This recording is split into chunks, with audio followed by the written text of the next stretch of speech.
خلیفہ وقت بیٹھا ہوا ہے اوپر اور خادم نکیل پکڑ کر چل رہا ہے، اگلی منزل خادم اوپر بیٹھا ہے اور خلیفہ وقت عمر بن الخطاب رضی اللہ تعالی عنہ اور وہ آگے آگے نکیل پکڑ کر چل رہے ہیں۔ یہ نظام چاہیے آج نوع انسانی۔ اس کے انتظار میں، اس کی تلاش میں نوع انسانی نے کتنے تجربے کر لیے، کیسی چھلانگیں لگائی، ملوکیت ختم کی، آسمان سے گرا کھجور میں اٹکا، جمہوریت آئی نام نہاد، لیکن وہ سرمایہ دارانہ نظام بن کر آگے سے بڑھ کر لعنت بن گئی۔ پہلے جاگیردار مسلط تھا، اب سرمایہ دار کارخانے دار مسلط ہو گیا۔ اس سے نکلنے کے لیے دور لگایا، کمیونزم کی طرف گئے، چھلانگ لگائی، اب ایک پارٹی ڈکٹیٹر بن کر بیٹھ گئی۔ انسان رستہ یک بنتا افتاد در بندے دیگر، ایک چیز سے غلامی سے نجات پاتا ہے، دوسری میں پھنس جاتا ہے۔ اور کیوں کہ وہ نظام عدل اجتماعی جو محمد عربی کو دے کر بھیجا گیا تھا، اس کے کسٹوڈین سوئے ہوئے، اس کے کسٹوڈین کو اندازہ ہی نہیں۔ یہ نسخہ تو ہمارے پاس تھا، ہمیں عمل کرنا تھا، دنیا کے سامنے پیش کرنا تھا۔ پاکستان بنایا اس لیے گیا تھا کہ ہم اس کا ایک نمونہ دنیا کے سامنے پیش کریں گے۔ قائد اعظم نے فرمایا تھا کہ ہم یہ چاہتے ہیں کہ پاکستان کی صورت میں عہد حاضر میں اسلام کے اصول حریت و اخوت و مساوات کا ایک نمونہ قائم کر کے دکھائیں۔ کہاں ہے وہ؟ بھٹک گئے، سو گئے۔ وَلَنُذِيقَنَّهُم مِّنَ الْعَذَابِ الْأَدْنَىٰ دُونَ الْعَذَابِ الْأَكْبَرِ، بڑے عذاب سے پہلے چھوٹا عذاب کا مزہ چکھائیں گے، لَعَلَّهُمْ يَرْجِعُونَ، شاید کہ لوٹ آئیں۔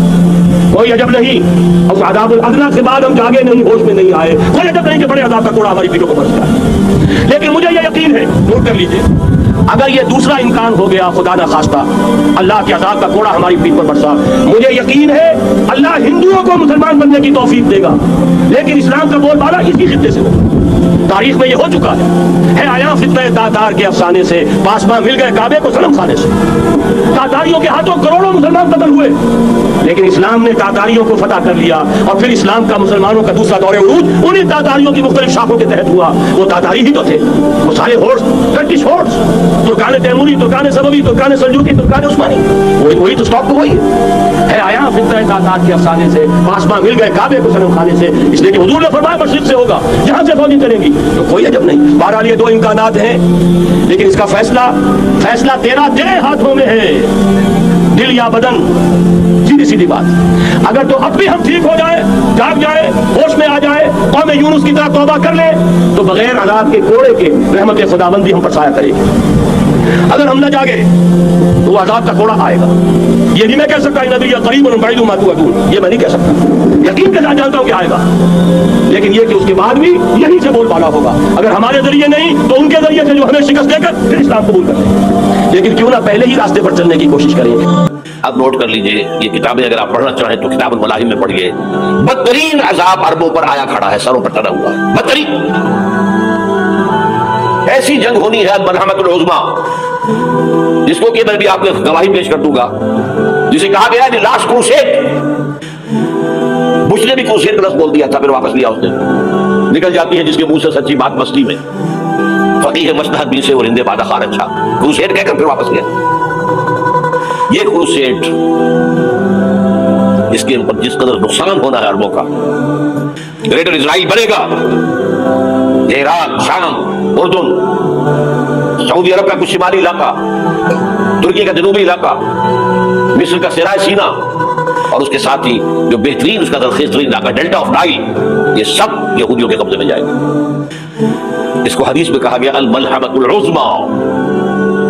عیسائی 80 علم لے کر مسلمانوں کے اوپر حملہ آور ہوں گے، اور ہر علم کے نیچے 12,000 فوج ہوگی، 9.5 لاکھ فوج۔ یہ نیٹو کی تیاری کس کے لیے ہو رہی ہے؟ جب USSR کا خاتمہ ہوا تو پوچھا گیا تھا نیٹو چیف سے، اور کس لیے؟ تمہارا وہ دشمن تو ختم ہو گیا، اب ہمیں اسلامی فنڈامنٹلزم سے نمٹنا ہے۔ وہ جانتے ہیں خطرہ یہی ہے، اب اسلام ابھر سکتا ہے، مسلمانوں کے سینوں کے اندر وہ آگ ہے، اوپر خاکستر آ گیا ہے، تمہیں اٹھانا بیٹھنا، یہ اندر تو انگارہ ہے، اوپر سے راکھ ہے، اسے دھوکہ نہ کھا جانا ان کے دلوں کے اندر۔ اور بش نے کہا کہ مسلمان چاہتے ہیں کہ ہسپانیہ سے لے کر انڈونیشیا تک نظام خلافت قائم کریں، اور میں حیران ہوا تھا کہ اس وقت کو ہسپانیہ کا خیال کیسے آ گیا؟ ہمیں تو کبھی آتا ہی نہیں، ہم تو بھول گئے، وہ تو 500 برس پرانی بات ہے جبکہ وہاں سے ہمیں نکال دیا گیا تھا۔ اگرچہ اقبال نے کہا تھا ہے ارض فلسطین پہ یہودی کا اگر حق، ہسپانیہ پر حق نہیں کیوں اہل عرب کا؟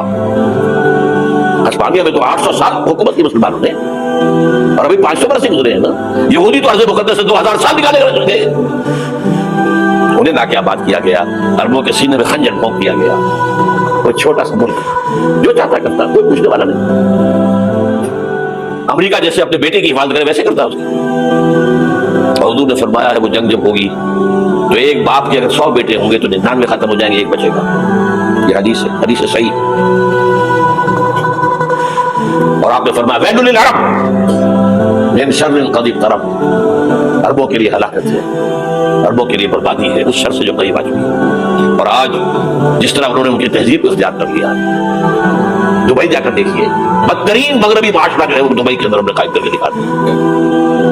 اب سعودی عرب اس راستے پر بڑھ رہا ہے. اور اس کے بعد نمبر 2 پر جو ہے ہم پاکستانی ہیں. لیکن میں اس کے پہلی بات جو کہہ رہا ہوں وہ تو یقینی ہے، اس میں تو احادیث صحیحہ ہے. اگرچہ اس کے بعد پاسا پلٹے گا، پھر حضرت مہدی کا ظہور ہوگا، حضرت عیسیٰ کا نزول ہوگا، اور وہ گریٹر اسرائیل گریٹر گریو یارڈ بنے گا یہودیوں کا. ایک ایک یہودی قتل ہوگا اور دفن ہوگا. یہ بات میں ہونا ہے. میں پہلی بات میں فرض کر رہا ہوں وہ پاسا پلٹے گا جب پلٹے گا. ابھی جو سامنے ہے وہ کیا ہے؟ جس ملحمۃ العظمیٰ کہا حضور نے، جسے آرمگیڈون کہتے ہیں عیسائی. آرمگیڈون کی اگر کہیں جا کر آپ دیکھیں گے، آپ ڈکشنری میں مانی کیا لکھا ہے؟ A very big war which will be fought between the forces of evil and good before the end of this world. اس دنیا کے خاتمے سے پہلے خیر اور شر کی قوتوں کے درمیان بہت بڑی جنگ ہوگی. ارمجدون اسے کہتے ہیں عربی میں، اور آرمگیڈون اسے کہتے ہیں انگریزی کے اندر. اور یہ بائبل کی آخری کتاب کے اندر ہے، جو اس میں کہ مکاشفات یوحنا، ریولیشنز آف سینٹ جان. یہ تو میں کہہ رہا ہوں یقین کے ساتھ، اور زیادہ دور نہیں آیا چاہتا ہے. اس لیے کہ یہودیوں کا اور عیسائی جو کنزرویٹوز ہیں، نیو کنزرویٹوز، ان کا 5 نکاتی ایجنڈا ہے متفق علیہ، جس کے تحت یہ جنگ صلیبی شروع کی گئی ہے. تو سن لیجیے آپ. آرمگیڈون نمبر 1، گریٹر اسرائیل قائم ہو جانا اس کے نتیجے میں نمبر 2، مسجد اقصی اور قبۃ الصخرہ کو گرانا نمبر 3، وہاں 3rd ٹیمپل، وہ مسجد جو حضرت سلیمان نے بنائی تھی 1000 قبل مسیح میں، پھر برباد کی تھی نیبوکدنیزر نے، دوبارہ بنائی گئی، پھر دوبارہ ختم ہوئی 70 عیسوی تک گری پڑی ہے. ان کا خانہ کعبہ گرا ہوا ہے 70 عیسوی سے لے کر آج تک. ایک دیوار ہے ویلنگ وال، جہاں جاتے ہیں روتے ہیں پھرتے ہیں ماتم کرتے ہیں. وہاں وہ بنے گا 3rd ٹیمپل. اور نمبر 4، اس میں لا کر رکھا جائے گا تخت حضرت داؤد کا. یہ تخت کہاں ہے اس وقت؟ یہ لندن شریف کے اندر جو ان کی پارلیمنٹ کا جو چرچ ہے، ویسٹ منسٹر ایبے، اس میں رکھا ہوا ہے. ایک پتھر تھا جس پر بٹھا کر حضرت داؤد کی تاجپوشی ہوئی، پھر حضرت سلیمان کی ہوئی، پھر وہ پتھر رکھ دیا گیا جب حضرت سلیمان نے بنایا ہیکل مسجد اقصی. بہرحال ہر بادشاہ جو تھا یہودی اسی کے اوپر بٹھا کر اس کی تاجپوشی ہوتی تھی. سن 70 میں ٹائٹس نے گرایا اسے ہیکل کو، وہ پتھر لے گیا، وہاں سے روم گیا، روم سے آئرلینڈ گیا، آئرلینڈ سے اسکاٹ لینڈ آیا، اسکاٹ لینڈ سے انگلینڈ آیا، اور اب وہ رکھا ہوا ہے 14ویں صدی عیسوی سے آج تک. وہ ویسٹ منسٹر ایبے میں رکھا ہوا ہے، ایک کرسی کی سیٹ میں اسے بنا دیا گیا ہے تخت کی شکل. اب انگریزوں میں کوئی ملکہ ہو، کوئی بادشاہ ہو جس کی بھی تاج پوشی ہوئی اس میں ہو، یہ لا کر رکھا جائے گا 3rd ٹیمپل میں. اور اس پر یہودیوں کے خیال کے مطابق ان کا مسیحا آئے گا جو مسیح دجال ہوگا. عیسائیوں کے خیال کے مطابق حضرت عیسیٰ آئیں گے، وہ ہمارا بھی خیال حضرت عیسیٰ آئیں گے علیہ السلام. بہرحال یہ تو بات کی بات ہے نا، اس وقت جو میں عرض کر رہا ہوں عربوں پر بہت بڑا عذاب. اور پاکستان کا معاملہ بتائیے، میں یقین سے نہیں کہہ سکتا. ہینگنگ ان دی بیلنس، ہو سکتا ہے اللہ تعالیٰ ہم پر رحم فرمائے، ہو سکتا ہے اگرچہ اسی پہ شرائط ہوگی. چمن کے مالک اگر بنا دیں موافق اپنا شعار، اب بھی چمن میں آ سکتی ہے پلٹ کر چمن سے روٹھی بہار، اب بھی ہو سکتا ہے. اور یہ بھی ہو سکتا ہے کہ اللہ تعالیٰ نے معجزانہ طور پر ہمیں ملک دیا، ہم نے اللہ سے بدعہدی کی، وعدہ خلافی کی، غداری کی، لہذا سزا دی جائے اور ہم سے یہ ملک چھین لیا جائے. It's just possible. دور نہ سمجھے، قانونی بات نہ سمجھے. جو گھیراؤ ہو رہا ہے آپ کا، آپ کے مغرب میں نیٹو فورسز اور مشرق میں بھارت فورسز، بھارتی فورسز گدھوں کی طرح بیٹھے ہوئے انتظار کر رہے ہیں پاکستان اور ڈسٹیبلائز ہو جائے، یہاں اور بدامنی ہو جائے. اب لاہور میں پھر آج دھماکے ہو گئے ہیں. 2 دن پہلے کا دھماکہ میں سہ کے آیا ہوا ہوں، آپ کے سامنے بیٹھا ہوں. تو جانے بچی ہیں جو ہماری اکیڈمی کا حشر ہوا میں آپ کو نہیں بتا سکتا. یہ سارا کیوں ہو رہا ہے؟ تاکہ یہاں بدامنی ہو جائے اور ہمیں جواب مل جائے. مغرب سے نیٹو فورسز داخل ہو جائیں، مشرق سے بھارتی فورسز آ جائیں اور ہمارے ایٹمی دانت توڑ کر اور پھر ہمیں بھارت کے سامنے ڈال دیا جائے. Do as you like. یہ ان کا نقشہ ہے، ہوگا کیا وہ اللہ جانتا ہے، ہوگا وہ جو اللہ چاہے، لیکن اللہ کا چاہنا جو ہے وہ کس پر منحصر ہے؟ یہاں انقلاب برپا کرو، یہاں اسلام لاؤ، اگر دھندوں میں لگے رہو گے تو وہ خود بخود نہیں آ جائے گا انقلاب۔ صحابہ نے جانیں دی تھی، کتنی تکلیفیں اٹھائی تھی، 12 برس تک مکی دور کے اندر بانشہ درویشی در ساد و دمادم زن جو پختہ شبی خدرہ بر سلطنت جم سن۔ یوم طائف یاد ہے جو حضرت عائشہ فرماتی ہے کہ میں نے پوچھا تھا حضور سے کہ یوم احد سے زیادہ سختی بھی آپ پر کبھی آئی؟ یوم احد پر کیا ہوا تھا؟ تلوار کا وار پڑا تھا آپ کے چہرے مبارک، یہ جو رخسار کی ہڈی ہے اس کے اندر وار گیا ہے، اوپر خود کی 2 کڑیاں تھیں وہ اس میں گھس گئیں، 2 دندان مبارک شہید ہوئے۔ وہ خود کی کڑیاں ایک صحابی نے اپنے دانتوں سے پکڑ کر کھینچنے کی کوشش کی، دانت نکل گئے، وہ نہیں نکلی، کیا جتن کر کے نکالی گئی ہوگی تو خون کا فوارہ، اتنا خون گیا ہے کہ آپ بے ہوش ہو گئے، گر گئے، اور مشہور یہ ہو گیا کہ آپ کا انتقال ہو گیا، شہادت ہو گئی۔ یہ سیرت کبھی پڑھی ہے؟ حضرت عائشہ کے ہوش کا تو یہی دور تھا نا، یوم طائف میں جو آپ کی جاتی بچی تھی، مجھے کیا پتا کیا ہو رہا ہے حضور کے ساتھ۔ 3 دن تک حضور مکے کی گلیاں اور وہاں کے اوباش لوگ پتھراؤ کر گئے تھے اس امید میں کہ شاید وہاں کا کوئی سردار ایمان لے آئے، تو یہاں تو ابو طالب بھی فوت ہو گئے، یہی دنیا بھی سہارا تھا، خاندانی سہارا تھا ابو طالب کے ذریعے، اور گھر میں ایک دلجوئی کرنے والی رفیق حیات تھے، وہ بھی ان کا بھی انتقال ہو گیا۔ آپ نے کہا یہ عام الحزن ہے، اب تو سب کو طے ہو گیا قریش ہو گیا، اب جیسے قتل کر دو، اسی لیے آپ گئے طائف، شاید وہاں کا کوئی بڑا سردار مانے ایمان لے آئے مجھ پر تو میں اپنا مرکز ادھر شفٹ کر دوں۔ تینوں سے ملے ہیں، تینوں نے وہ جواب دیے، نکل جاؤ یہاں سے، میں تمہارے ساتھ بات بھی کرنے کو تیار نہیں۔ اچھا تمہارے سوا کوئی نہیں ملا تھا اللہ کو نبی بنا کر بھیجنے کے لیے؟ دیکھو جاؤ، میں بات نہیں کرنا چاہتا، ہو سکتا ہے میں بے عزتی کر بیٹھوں، واقعی تم اللہ کے نبی ہو تو میں مارا جاؤں گا، جاؤ جاؤ جاؤ۔ یہ سلوک محبت کے ساتھ ہوتا۔ اور پھر چھوکروں کو اسٹریٹ ارچنز جنہیں آپ کہتے ہیں، اشارہ کیا خبر لو ان کی پتھراؤ ہو رہا، ساتھ میں ہے نہیں ایک آدمی صرف زید بن حارثہ، اب سامنے سے پتھر آ رہے ہیں تو حضرت زید آگے آ جاتے ہیں، ڈھال بنتے ہیں، مجھے لگے پتھر دور کر رہے، آپ پیچھے سے آ رہے ہیں، چاروں طرف سے تو ڈھال نہیں بن سکتا، جسم لہو لہا، خون جا کر جوتیوں میں جم گیا ہے، جوتی اتر نہیں تھی، پھر وہاں سے واپسی میں دعا مانگی ہے،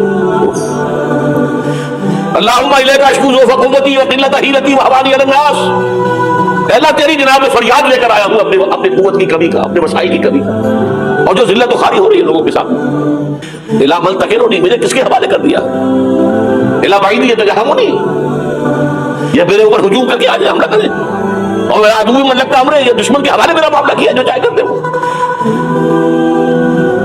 لیکن پھر ابدیت غالب آتی ہے، ان لم یکن علی غضبک فلا ابالی، اللہ اگر تو ناراض نہیں ہے تو مجھے کوئی پرواہ نہیں، سر تقدیم خم ہے جو مزاج یاد میں آ، مجھے اندیشہ یہ ہے کہ تو ناراض تو نہیں ہوگی۔